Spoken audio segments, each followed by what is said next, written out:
According to the National Electrical Code, or NEC, a laundry circuit must be a 20-amp circuit dedicated to the laundry area. This circuit is specifically intended to supply the washing machine and, potentially, a clothes dryer, if the dryer's electrical requirements allow.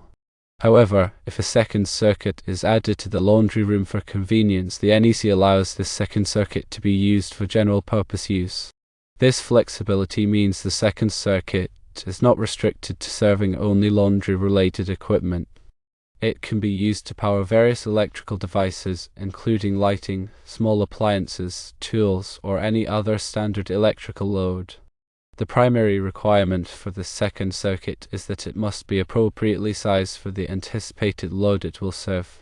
Sizing involves selecting the correct conductor gauge and overcurrent protection, such as a circuit breaker or fuse, to safely handle the expected amperage draw of the devices connected to the circuit. For instance, if the second circuit is intended to power a refrigerator, a 15-amp circuit may be adequate, provided the refrigerator's running and starting amperage requirements are within the circuit's capacity. In a laundry room, it is permissible to have one dedicated 20-amp circuit for the washing machine and, if applicable, a clothes dryer, along with a separate second circuit for general purpose use.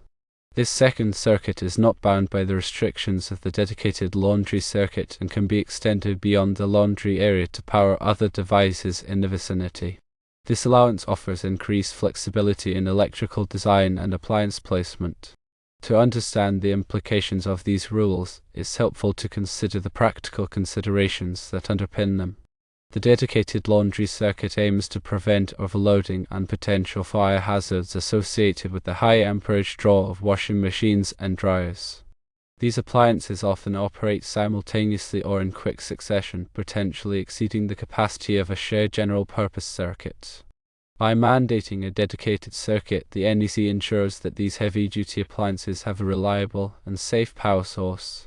The allowance for a general-purpose circuit in the laundry room recognizes the diverse electrical needs that may arise in this space. Laundry rooms often serve as multi-purpose areas, housing not only laundry appliances but also ironing boards, sewing machines, or even small workshops. A general-purpose circuit provides the flexibility to power these additional devices without compromising the safety or performance of the dedicated laundry circuit. When installing or modifying electrical circuits in a laundry room, it is essential to adhere to all applicable NEC requirements and local electrical codes. These codes provide detailed guidance on conductor sizing, overcurrent protection, grounding, and other critical aspects of electrical safety. Consulting with a qualified electrician is always recommended to ensure that the electrical work is performed correctly and safely. Failure to comply with electrical codes can result in electrical hazards, property damage, and even legal penalties.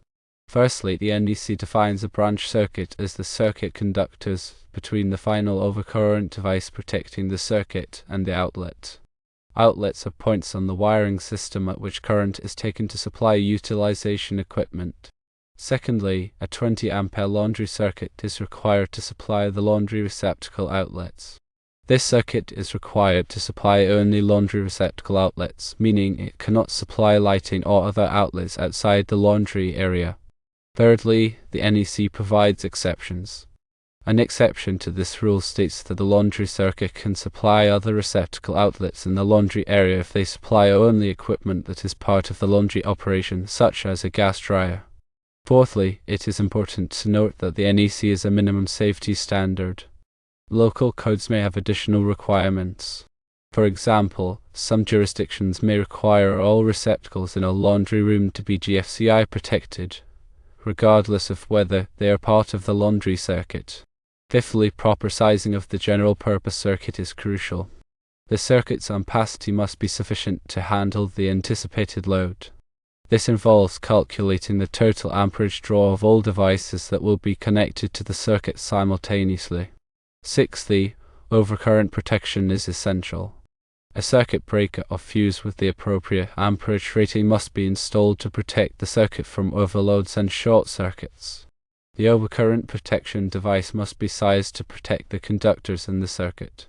Seventhly, grounding is a critical safety measure. All electrical circuits must be properly grounded to provide a path for fault current to flow back to the source, tripping the circuit breaker or fuse and preventing electrical shock. Eighthly, GFCI protection is often required for receptacles in damp or wet locations, such as laundry rooms. GFCI receptacles detect ground faults and quickly interrupt the circuit, preventing electrical shock. Ninthly, it is important to use the correct wiring methods. The NEC specifies the types of wiring methods that are permitted for different applications. For example, non-metallic sheath cable, or NM cable, is commonly used for residential wiring, but it is not permitted in certain locations, such as damp or wet environments. Tenthly, regular inspections and maintenance are essential. Electrical systems should be inspected periodically by a qualified electrician to identify any potential problems, such as loose connections, damaged wiring, or overloaded circuits. Promptly addressing these issues can prevent electrical hazards and ensure the continued safe operation of the electrical system. The dedicated laundry circuit requirements are outlined in NEC Section 210.11, C2. This section mandates at least one 20-ampere branch circuit to supply the laundry receptacle outlet or outlets required by 210.52. F. As previously mentioned, this circuit is intended to serve only laundry equipment, preventing overloading from other appliances. Section 210.52. F specifies the location and number of receptacle outlets required in a dwelling unit laundry area. At least one receptacle outlet must be installed for the laundry. This receptacle outlet must be located within 6 feet, or 1.8 meters, of the intended location of the washing machine. The allowance for general-purpose circuit in the laundry room does not negate the requirements for the dedicated laundry circuit. Both circuits serve distinct purposes and must be installed in accordance with the NEC. The general-purpose circuit provides flexibility for powering other devices, while the dedicated laundry circuit ensures a safe and reliable power source for laundry equipment. When adding a general-purpose circuit to a laundry room, it is important to consider the potential for future expansion. Installing a larger circuit than is currently needed can provide additional capacity for future appliances or devices. This can save time and money in the long run by avoiding the need to upgrade the circuit later. When planning the layout of electrical circuits in a laundry room, it is important to consider the placement of receptacle outlets. Receptacle outlets should be located in convenient locations to minimize the need for extension cords. Extension cords can be a safety hazard if they are overloaded or damaged. The NEC provides specific requirements for the spacing of receptacle outlets in dwelling units. In general, receptacle outlets must be located so that no point along the floor line is more than 6 feet, or 1.8 meters, from a receptacle outlet. This requirement helps to ensure that receptacle outlets are readily accessible throughout the dwelling unit. In addition to the NEC, local electrical codes may impose additional requirements for electrical installations in laundry rooms. It is important to consult with the local building department to determine the applicable codes and regulations. Local codes may address issues such as the type of wiring methods permitted, the placement of receptacle outlets, and the requirements for GFCI protection. Compliance with local codes is essential to ensure the safety and legality of the electrical installation.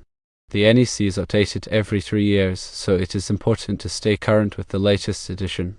Changes to the NEC can affect the requirements for electrical installations in laundry rooms and other areas. Subscribing to an electrical trade publication or attending continuing education courses can help to stay informed about the latest changes to the NEC. Maintaining accurate electrical records is essential for troubleshooting and future modifications. These records should include a wiring diagram showing the location of all circuits, receptacle outlets, and other electrical devices. The record should also include the amperage rating of each circuit breaker or fuse. Accurate electrical records can save time and money when troubleshooting electrical problems or making modifications to the electrical system. When performing electrical work in a laundry room, it is important to follow all safety precautions. These precautions include turning off the power to the circuit before working on it, using insulated tools, and wearing appropriate personal protective equipment, such as safety glasses and gloves. Electrical work can be dangerous if it is not performed properly. If you are not comfortable performing electrical work, it is best to hire a qualified electrician. In conclusion, the NEC allows for a general-purpose circuit to be installed in a laundry room in addition to the dedicated 20-ampere laundry circuit. This general-purpose circuit provides flexibility for powering other devices, but it must be properly sized and installed in accordance with all applicable codes and regulations. Adhering to these requirements ensures the safety and functionality of the electrical system in the laundry room.